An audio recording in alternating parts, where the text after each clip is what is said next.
Hi Fire Signs, Aries, Leo, and Sagittarius. Welcome po sa ating channel. At ito ay yung weekly gabay tarot reading for December 10 to 16, 2023. Please bear in mind that this is general reading po. So maaari kayo makarelate o hindi. Just take what resonates. Gamitin ang reading na ito bilang gabay lamang. Balik po kayo dito bukas para sa ating daily gabay tarot reading.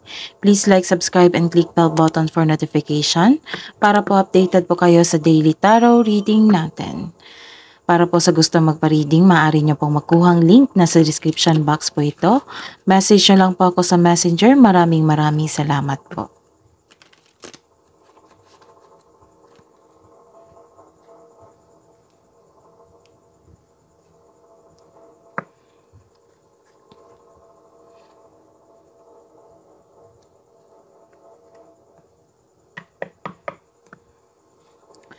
Spirits guys, ano po ang ganap for this week from December 10 to 16 para po kay Fire Signs, Aries, Leo, and Sagittarius. Spirits guide. May malaking influence tong babae sa inyo. Maaring ikaw ito or maari itong isang babae na malapit sa inyo. Maaring siya yung magbibigay ng tulong sa inyo or magbibigay ng sakit ng ulo.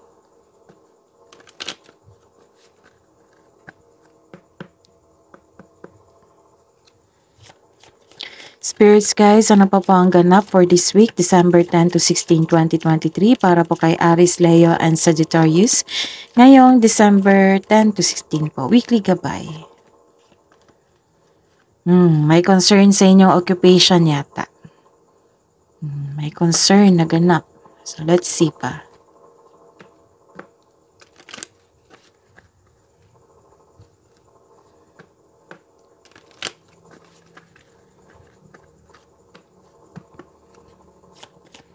Spirits guys, ano po ang weekly ganap po? Ganap po for this week, December 10 to 16 para po kay Aries, Leo, and Sagittarius.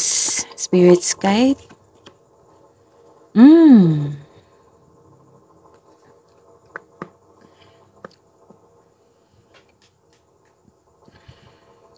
Maaring nag-comply kayo ng requirements sa government agency or may natanggap kayong imbitasyon galing courthouse po or you are visiting your attorney, barangay office, nagkaroon ng paghaharap, pag-uusap, nagkaroon ng judgment, regarding ata to sa occupation mo.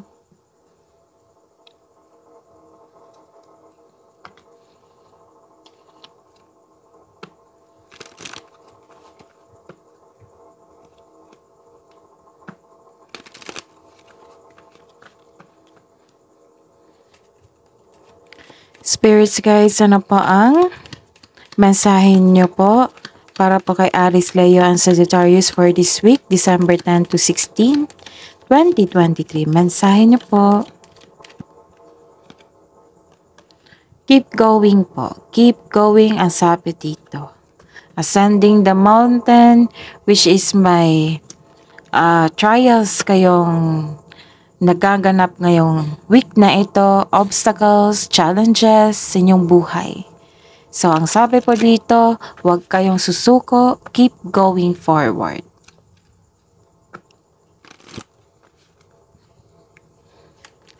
Spirits guys, ano po ang mensahe nyo po para kay Aries, Leo, and Sagittarius ngayong December 10 to 16, 2023. Spirits guide.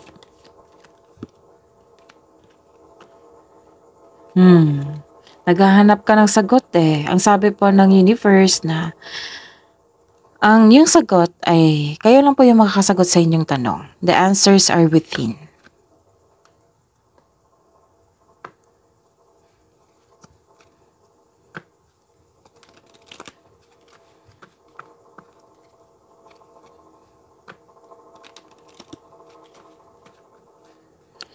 Spirits guys, ano po ang energy po ni Aries, Leo, and Sagittarius ngayong December 10 to 16, 2023?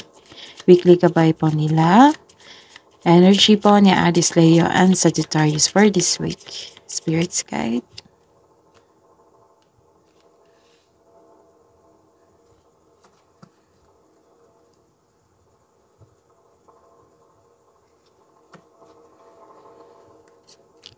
Clarification po of this reverse card. Clarification po of this reverse card.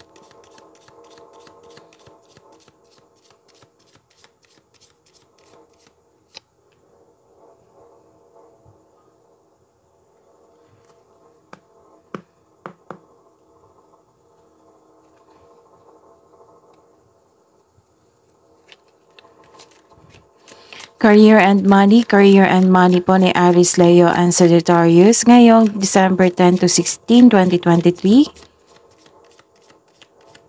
Spirits guides.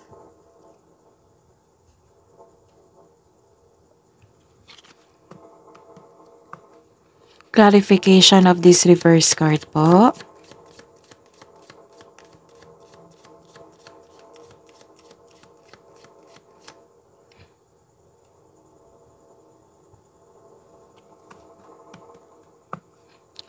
Love and romance, self-love, partnership and romance.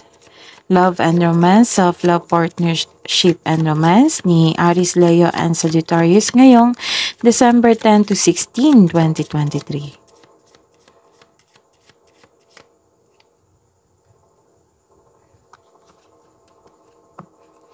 Clarification po of this reverse card.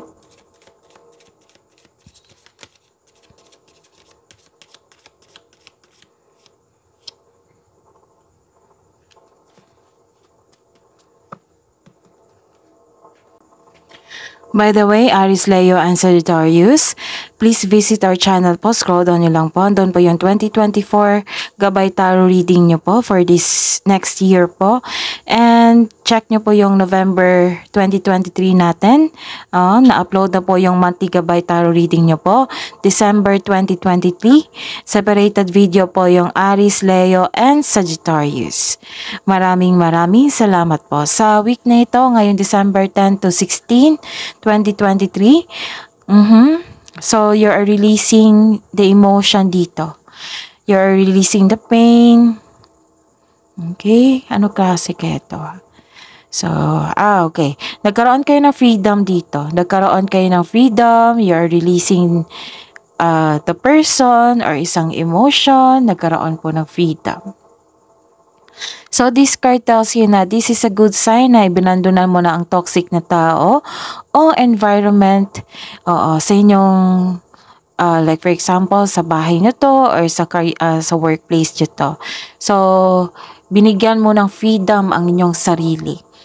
So, this is a good sign for you, Aries, Leo, and Sagittarius, na ibinandunan mo yung toxic na tao. Maari itong babaeng ito. Na kasama mo sa trabaho. So, this card tells you this is a good sign na ibinandunan mo na, you have your freedom from the toxic relationship, toxic na tao, toxic na environment. So, kung sa health man ito, a difficult cycle is about to end. Nawala na yung addiction and bad habits mo, nalampasan mo na, so this is called recovery. Like for example, nagkaroon kayo ng obsession sa isang bagay, sa isang tao. So, this week, nagkaroon ng healing. Nagkaroon ng nagkaroon ng ending sa isang difficult cycle sa inyong buhay. Kasi binigyan mo ng laya ang inyong sarili. Okay? So, nagkaroon ng recovery. So, this is good. This is good news for you, Aries, Leo, and Sagittarius. So, tingnan natin yung clarification niya. Okay. This is, okay. Naka-move on, nag-decided ka na dito na mag-move on ka kasi nagbibigay ito ng sadness and pain. So, this is the clarification talaga. Yung dalawang cards na may ganap po na sadness or pain. Kasi may naulit naman na pangyayari, pero sa ngayon, binibigyan mo yung sarili mo na i-embrace yung sadness at sakit na katotohanan dahil paulit-ulit na nangyayari. So, this card tells you to accept and free yourself from sadness and pain. Pagalingin mo at palayain mo ang sarili mo. So, these two cards is telling you na nagkaroon talaga ng healing. You're decided to heal yourself from toxic relationship, from toxic environment. Which is good. Medyo nakita ko na sobrang nasaktan kayo dito. Maaring to tungkol sa trabaho nyo or sa isang babae. So, let's see your career and money. Okay, this is a reverse card po. Nagkaroon ng stagnation. So, naging negative-minded kayo dito. Nagkaroon po ng confusion. So, you have a lack of confidence around a specific goal or lack of focus or loss of direction. Baka naapektuhan kayo dito. Pero decided naman kayo dito eh. Baka may araw sa week na ito, may araw na nagkaroon ng stagnation sa inyong trabaho. Kasi apektado ka dito eh. Kaya pala. Kaya pala na nagkaroon ng healing dito kasi dati nagkaroon ng away. Or hindi successful ang inyong proyekto. Hindi kayo makamove on sa mga pangyayari. So the advice is you need to create a concrete plan in order to regain momentum. Kailangan ng impulse control. Kailangan ng impulse control ay kailangan in order to grow and take action in a positive direction. So this is also a warning of moving quickly or nagkaroon ka ng hesitation to take an action. Wag naman. Baka nag-iisip lang kayo dito.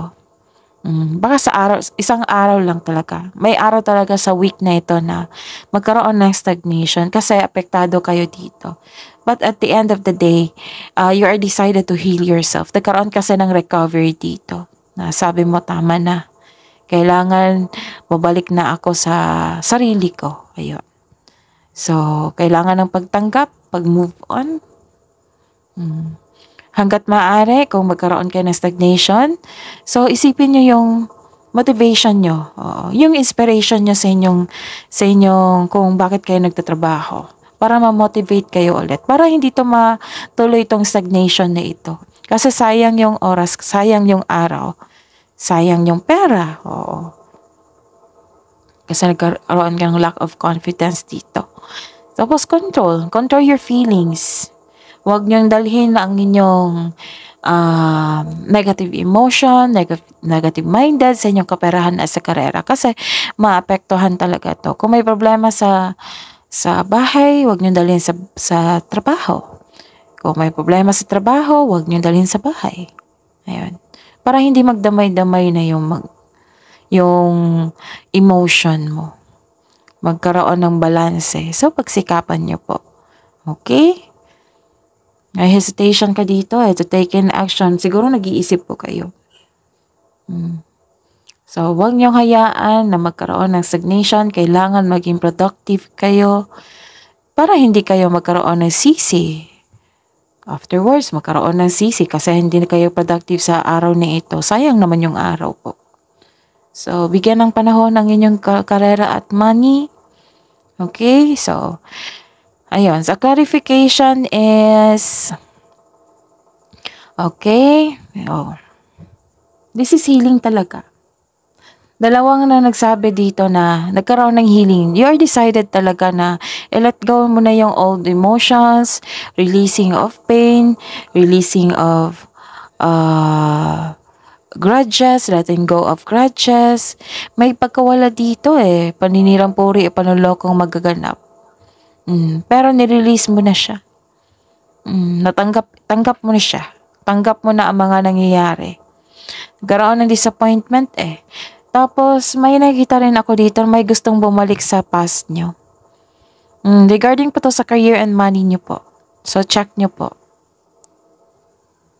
So, mag-ingat po kayo sa isang tao na may nakita rin ako dito kasi na gustong kunin ang anong dapat sa'yo. Kaya, mag-ingat sa taong ito. May nakita ako dito na may taong ayaw mag-give up. Maring ikaw. So, this card tells you to release old grudges in order to move on. So, may forgiveness po mo na pangyayari. Maring i-forgive mo yung sarili, ang sitwasyon, or yung tao na nakit sa inyo. So, let's see your love life, self-love, partnership, romance.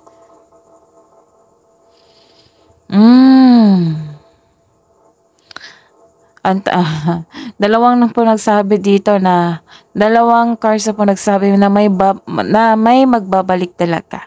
Ang taong nanloko sa iyo, nabago na-enlighten na, siguro guilty, gusto niya nang humingi ng sorry sa inyo. At saka, may nakita rin ako dito hindi mo kayang mag-isa o akuhin ng lahat. So, take a lead. Aries, Leo, and Sagittarius, magaling kayong maging leader. Tingnan nyo. Daladala nyo yung trabaho nyo sa bahay nyo. So, give time to yourself para ma-relax kayo. Kung magkaroon ng relaxation kasi, pagkalma, pagbalik mo, okay ka na. Tuloy-tuloy na yung trabaho. Okay? So, ang clarification din dito, nagkaroon talaga ng self-doubt. What happened to you, Aries, Leo, Sagittarius? Disappointed talaga kayo. Pero at the end of the day, nagkaroon talaga dito ng pagpatawad. Forgiveness. Pero yung emotion nyo nangingibabaw. Blame, self-blame, disappointment, hesitation to take a move. So, ang sabi dito is keep going forward. Yung mga tanong mo, nasa iyo lang po. Kayo lang po ang makakasagot sa inyong tanong. Pasensya na po sa ingay. So, ayun. Maaring sa occupation na talaga to. Or may magbabalik talaga sa past nyo. Na-stuck po kayo sa past nyo. Okay. Di ba po ang sabi ko, may magbabalik. Distracted kayo. May trauma kayo May trauma kayo sa taong nagbalik sa inyo. Tapos may experience din kayo dito for this week na delay. Delay sa inyong plano, in terms of future plan, feeling mo na trap ka and unable to progress without really understanding why. So this card advise you to accept and move on. Yan lang talaga yung sagot. Accept and move on. Para after that, healing na. Healing and you're back on track. Okay ka na. So, help yourself, Aries, Leo, Sagittarius. Okay? So, the answers are within. Keep going forward. So, hingi pa tayo ng mensahe.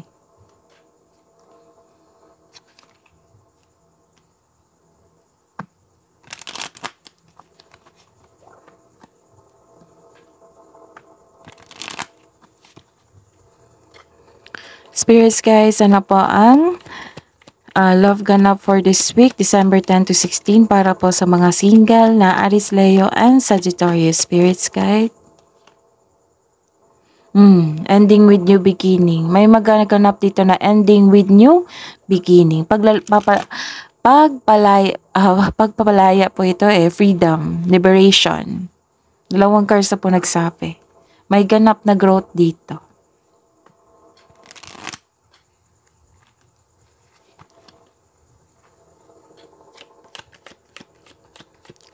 Spirits guides, love ganap po para po sa mag-asawa sa mga may relasyon sa week na ito, December 10 to 16, 2023. Wow!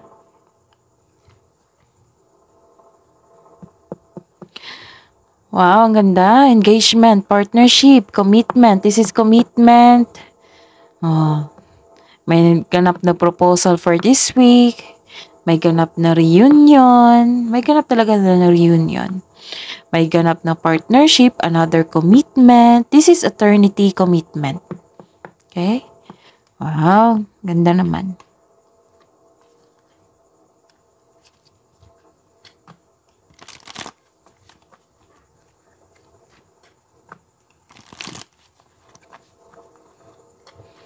Spirits guys, love advice nyo po para sa mga single, Aries, Leo, and Sagittarius ngayong December 10 to 16, 2023.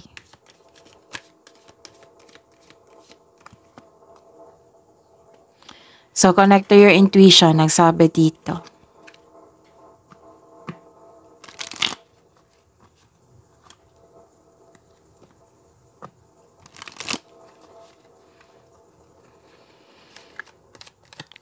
Spirits guys, love message na po para sa mga single na Aries, Leo, and Sagittarius ngayong December 10 to 16, 2023.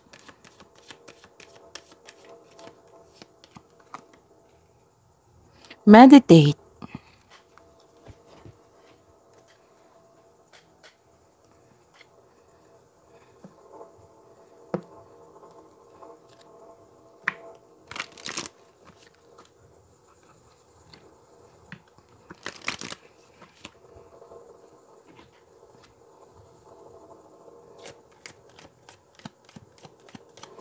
Spirits guides, love message po sa buhay mag-asawa sa mga may relasyon.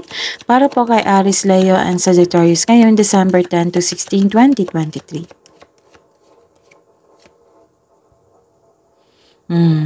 See, may challenges talaga. Sabi ko dito, di ba? May challenges na ganap. Kaya nyo yan. Kaya nyo yan. All true soul connections involve challenges that can be overcome together. Yes, ma-overcome nyo yan. Nakikita ko naman dito. May completion kasi dito bagong commitment. Pag-uusap. Spirits guys, ano po ang love message nyo po para ka sa mga may relasyon sa buhay mag-asawa na Aries, Leo, and Sagittarius ngayon December 10 to 16, 2023. So, let go. Tama naman. Sometimes it's best to let go and let the universe work things out in divine timing.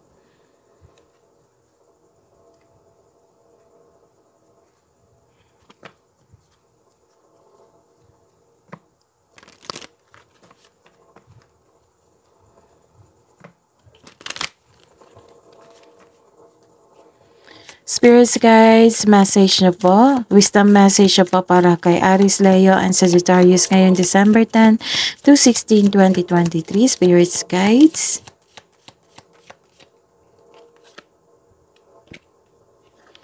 Be grateful for all you have. Kasi may mga blessings ka. Oo, huwag kayong mag-focus masyado sa problema. Kailangan nagkaroon kasi ng stagnation dito sa kaperahan at sa trabaho nyo dahil sa problema nyo sa pag-ibig yata. Kasi may problema sa pag-ibig dito So ayun, may bumalik dito na isang tao at may bumalik din na tao dito sa love life nyo. Distracted kayo. Pero may forgiveness na mangyayari. Nagkaroon ng letting go. This is a challenge. Ayun. So gratitude. Be grateful for all you have. Baka sabi nyo na puro na lang problema. Hindi naman. Mas marami yung blessings na tanggap nyo. Baka some of you hindi nyo napansin kasi sobrang focus nyo po sa problema. So, be grateful for all you have.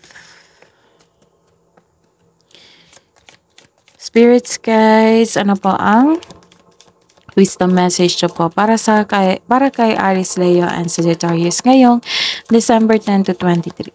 December 10 to 16, 2023.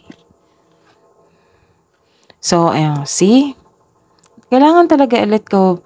Maraming message na po dito na kailangan yung i-let go talaga. Embrace the truth. Accept and move forward. Nangyari na yan Don't push things na nangyari na. Okay? So, kailangan tanggapin yan. Tanggapin. Accept. And move on. Kabang advice nyo po para kay Aries, Leo, and Sagittarius ngayon December 10 to 16, 2023. Okay, the past is in the present. May bumalik talaga. Tatlong cards, ikatatlong cards na ito na nagsabi na may bumalik talaga sa inyo. Nagsisisi. Spirits guys, ano po ang kabang advice nyo po para kay Aries, Leo, and Sagittarius ngayon December 10 to 16, 2023. Create inner harmony. Magaling ka niyan, Aries, Leo, Sagittarius, na magkaroon ng harmony sa isang grupo, sa isang partner. Okay, so, recap tayo. May concern po dito regarding sa isang tao. Maaring isang babae ito. Or maaring may concern kayo sa inyong trabaho. Tapos nagkaroon dito ng isang pag-comply ng isang requirement sa government agency o di kaya pagbibisita sa isang korte or sa inyong attorney or sa isang barangay office.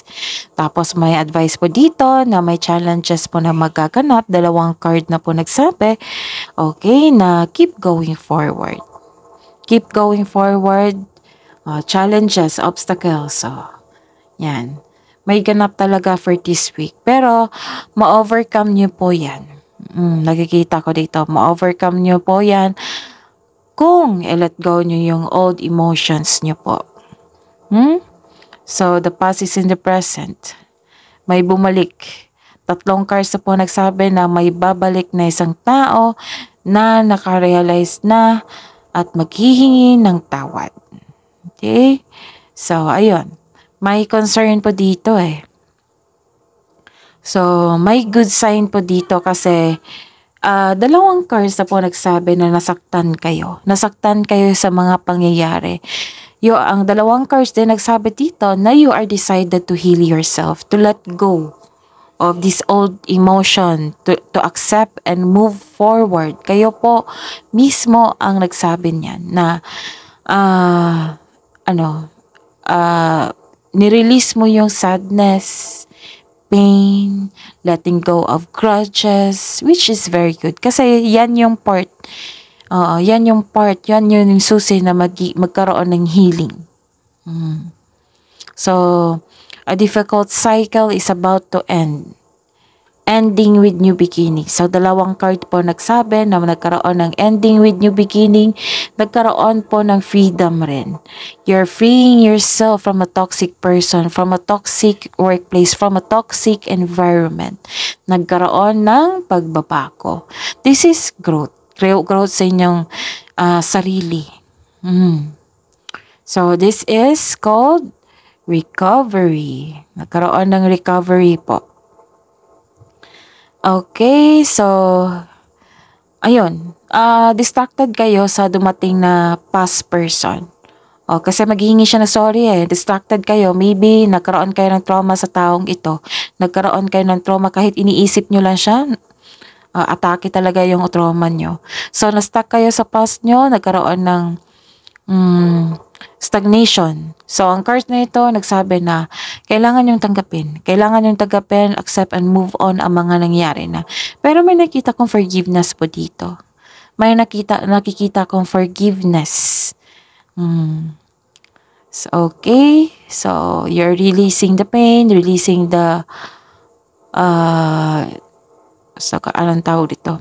Releasing the pain, letting go of grudges. Let go. 2 cards na po nagsabi, let go. 2 cards po nagsabi, may challenges. 2 cards din po nagsabi na may dumating na past na tao na gustong humingi ng sorry sa inyo. Pero yung good news is, ito, may proposal.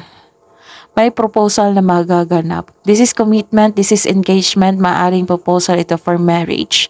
Partnership ito, maaring sa trabaho ito or maaring sa love life nyo. This is called eternity. Promises to completion, may completion na magaganap, reunion din, pagbabalik kasi, pag-uusap. So, ayun, may nagsabi din dito, ilang cards na po nagsabi na kailangan yung tanggapin ang mga nangyayari and move forward. Kasi baka nakahirapan kayo, kaya nagkaroon kayo ng stagnation dito. So, ayun, the answers are within, accept, and move forward. Tapos, baka some of you nagsasabi dyan na, ano tawag nito? Puro na lang problema, ganon. Sabi nyo siguro, some of you. So, ang sabi po dito, be grateful for all you have. Kasi mas maraming blessings yung natanggap nyo kaysa sa problema na ito. Yung challenge sa buhay, yung problema po. Kaya, testing yan this is a test. Kung saan ka na, anong level ka na, kung natuto ka na ba, kung may ugali ka na ba na magkaroon ng acceptance at intindihin ang lahat ng mga nangyayari. Kasi after that, may ibigay sa inyo yung universe ito, handa na siya. So, bigay ko na to sa kanya. Ayun. Handa na siya, marunong na siya maghanda ng kaperahan. So, ibigay ko to sa kanya. Handa na siya, naka-move forward na siya sa past love niya. So, ibigay ko na tong taong naka-destiny sa kanya. So, ayun. Kaya nga, ilang cards na po nagsabi dito na kailangan yung mag-move on, move forward, normal lang yung mga challenges na yan. Kasi may ibibigay pa sila sa inyo. Kaya pinupush nila Pinupush nila sa'yo na kailangan may changes po na ganap sa inyong sarili ng pagtanggap, pag-let go, to heal yourself. Para maging matured enough kayo. Para sa pagdating ng isang blessings, marunong kayong mag-handle na hindi masayang yung blessings na natanggap nyo. Tinetest kayo Tinetest kayo. So, accept the challenge. Diba? Kaya nyo yan, Aries, Leo, Sagittarius, kayo pa. So, ayun, create inner harmony. Kailangan nyo mag-connect sa intuition, kasi may sinasabi dito na may mensahe pa para sa inyo.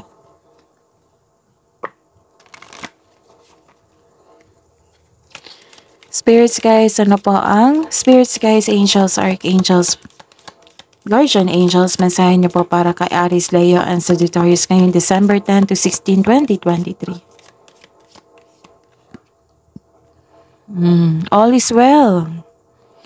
Sabi po ni Archangel Jeremiel, everything is happening exactly as it's supposed to. Yes.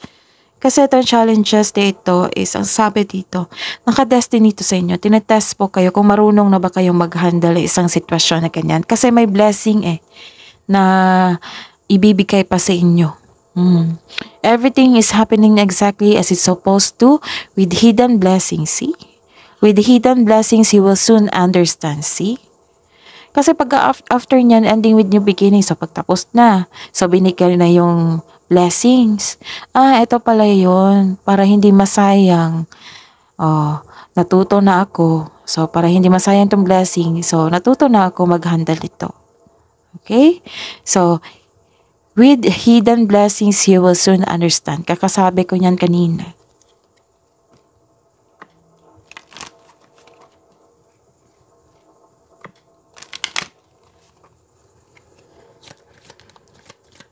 Spirits guys, angels, archangels, guardian angels, mensahe niyo po para kay Aries, Leo, Sagittarius ngayong December 10 to 16, 2023. Okay, clear your space. Maglilinis kayo sa inyong bahay. So, sabi po ni Jophiel dito, get rid of clutter, clear the energy around you, and use your intuition. Intuition. That is your reading po, Aries, Leo, Sagittarius for this week, December 10 to 16, 2023. Please like, subscribe, and click bell button for notification para updated po kayo sa daily tarot reading natin. Maraming salamat po.